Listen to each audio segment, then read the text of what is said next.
Halo teman-teman semua, selamat datang di kelas pengantar bisnis digital. Untuk pertemuan ke-14 kali ini kita akan bahas lebih rinci mengenai inovasi dan tren dari bisnis digital. Dan yang paling penting dari sebuah inovasi itu adalah inovasi itu harus sesuatu hal yang baru dan bermanfaat ataupun memiliki nilai tambah bagi perusahaan dan juga pelanggannya. Contohnya kita bisa menggunakan AI, blockchain, bahkan sampai kepada cloud computing dalam proses operasional bisnisnya.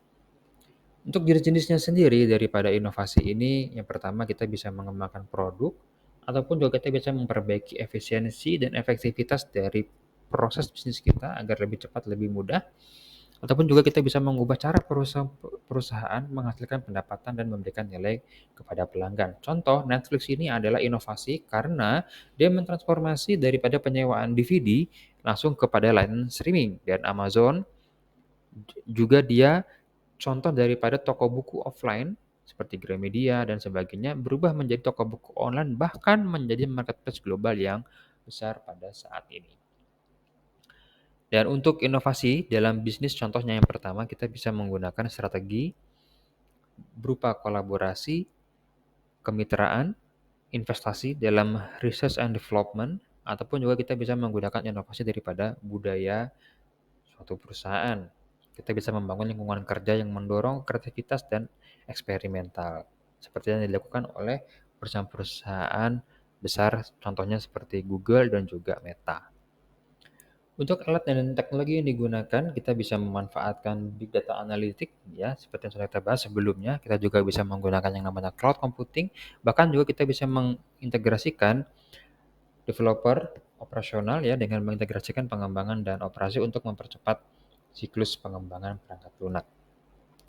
Dan yang ketiga, kita bisa mengimplementasikan dalam bisnis itu berkaitan dengan identifikasi peluang, pengembangan prototipe untuk produk baru, dan juga kita bisa melakukan peluncuran serta iterasi dari produk yang sudah ada dan kita akan memperbaikinya berdasarkan feedback atau review dari konsumen kita.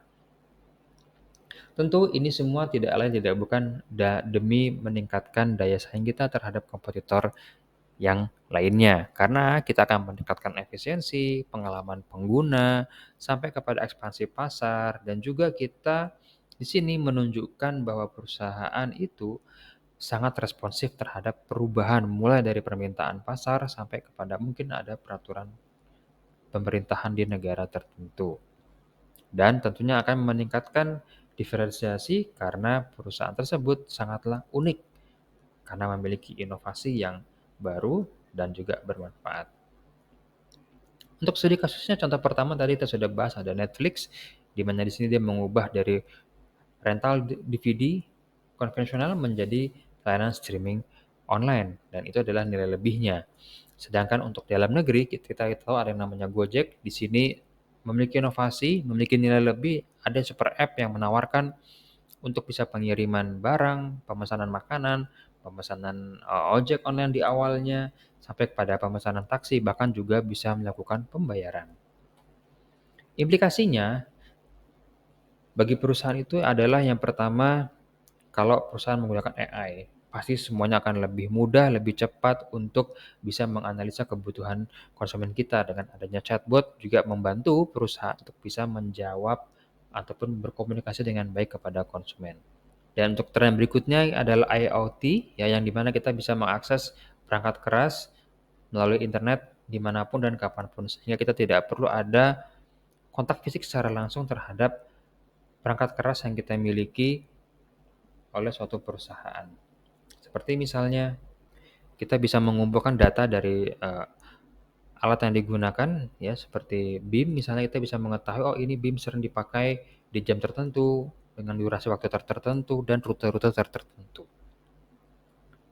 Berikutnya adalah penggunaan VR, augmented dan juga augmented reality.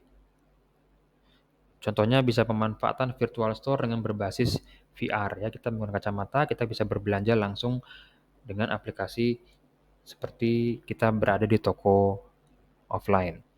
Ataupun juga bisa sebagai economy sharing ya, seperti kita memaksimalkan sumber daya yang belum terpakai sebelumnya, contohnya seperti Airbnb dan juga Uber. Dan untuk tren yang berikutnya adalah kita bisa menggunakan edge computing, di mana di sini pemrosesan data itu dibuat lebih cepat dengan cara mengurangi latensi dan beban pada pusat data, sehingga data-data ini bisa lebih terdistribusi ke setiap perangkat, jadi tidak terpusat di satu perangkat. Yang tidak kalah penting, di tren bisnis digital harus memanfaatkan atau harus mampu bisa menggunakan cyber security untuk pelindungan data, kepatuhan terhadap regulasi. Contohnya ada di sini penyedia layanan jasa seperti ini, yaitu algoritma enkripsi milik AES. Terima kasih untuk materi kali ini, semoga bermanfaat dan bertemu kembali di pertemuan berikutnya.